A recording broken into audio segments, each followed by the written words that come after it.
The Trump administration is desperate to blame Biden for all of its failings, but after over 100 days and countless executive orders and mass layoffs and untold damage everywhere you look, they're struggling to convince even their own supporters. We had to change notice to airmen to notice to air mission, right? That was the focus, as opposed to you have a cracking system and let's get the money to fix it, or let's at least start the fix in that system. They didn't do that. And so I've inherited it. The Trump administration has inherited it. Donald Trump has said, we are going to fix it. We are not going to pass it off. So we are not going to do what they did. And so I fully embrace, as you can see, we've developed a plan. We've put out a plan. We've told the Congress this is what we have to do.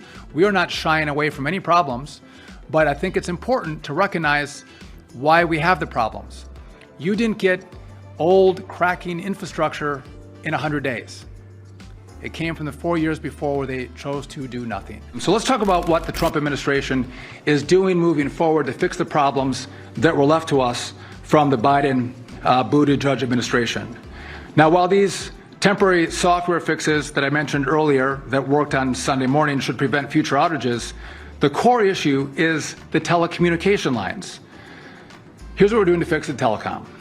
One, I'll be requesting an OIG investigation into the failures of the last administration and the decisions that were made to move the TRACON from N90 in New York down to Philadelphia, and the work that was done to plan for this move and making sure that the lines were hardened. I do believe that the system needs updated, but this is not a Trump administration problem overall. President Trump has been in office about 15 weeks. What we just went through for 4 years was really a lot of neglect. And Joe Biden was not as present as we see President Trump. President Trump has done more in 15 weeks than Joe Biden did in 4 years. And certainly the problems that we saw in air traffic control and beyond in the FAA industry is really a lot of those DEI hires that took maybe more qualified people off of that list. And right now they are understaffed. But how close were we for potential disaster there? No, listen, we have backups in place, but let's talk about what happened. So we have really old infrastructure in America. It hasn't been updated in the last 30, 40 years. This should have been dealt with in the last administration. They did nothing. What do you make of that? It's just politics. Look, I hated the technology that we inherited because it did need to be upgraded. So from the last administration and prior to I mean, look, these problems have built up over a long time. I didn't sit around saying, who can we blame for this? We launched a contract to modernize the infrastructure, take what's basically a copper wire system and transform it for the internet era, get fiber going there. Now, that's not something that could be done overnight. One of the things that's hardest to do when you leave an office like that is you hand over the keys, and it's up to the new guy to take it to the next level. But that's very much something that we had underway. So there were really two sets of issues. There's the technology piece, and that's one of the things we did about that. And then there was the workforce piece. We all know that we haven't had enough air traffic controllers. And again, this built up over decades. There were literally decades when the number of air traffic controllers were going down. We finally got it to go up. We had a growing air traffic control workforce, and that's what we handed over to the new administration. I don't know whether that number is going up or down now. I don't know whether they've kept it growing or whether it is falling back. But I do know what we did. It took years, but we took a declining air traffic control staffing number, and we finally got it growing. Less interested in blame and more interested in problem solving, which is what we did on my watch and what my successor needs to focus on too. And there's really three pieces to that. I would say technology, infrastructure, workforce. On workforce, air traffic control staffing has been declining for decades, or it had been declining for decades. We turned that around.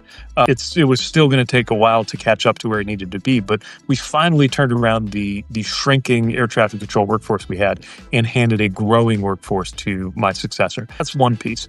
Second piece is the infrastructure. So it's basic airport infrastructure that's part of our aviation system. Then you got the third piece, maybe the toughest one of all, which is the technology. Part of why it's the way it is, part of why the FAA has been conservative about changing it, is that that system, with all of its flaws, delivered unbelievable results in terms of aviation safety. We went 15 years with zero fatal commercial airliner crashes. Let me ask you this. How many air traffic controllers have left the system since January 20th of 2025?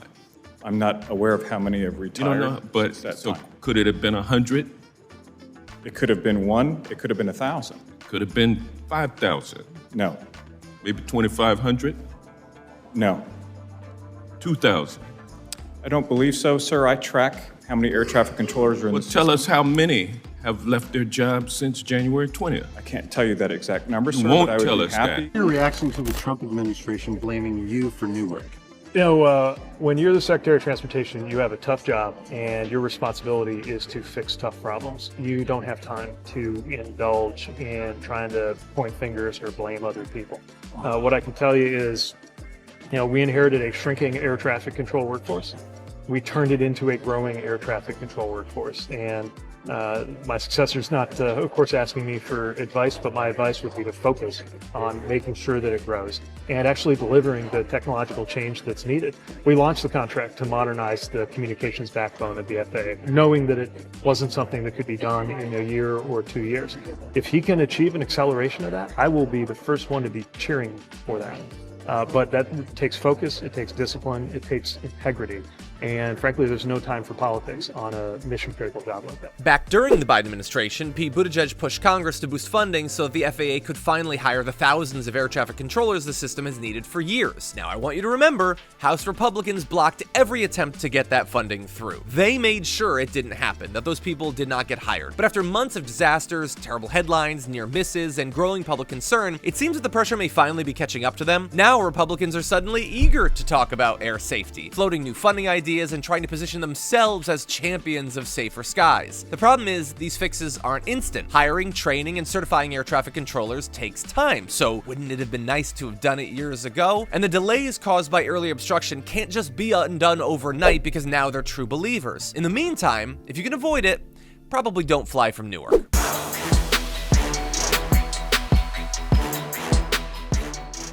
If you enjoyed that, make sure that you never miss another video by subscribing. And if you want a little more, consider hitting the join button and becoming an actual member. But you're probably wondering, why the hell would I do that, John? First off, calm down. The stakes in this are very, very low. But also, when you click the join button and you become a member, you get access to bonus content that I make every week, and it's a ton of fun.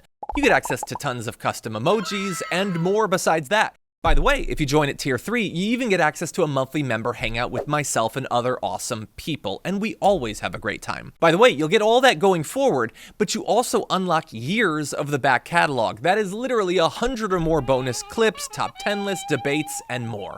What are you waiting for? Click the join button below. Your support powers our show, and we couldn't do it without you.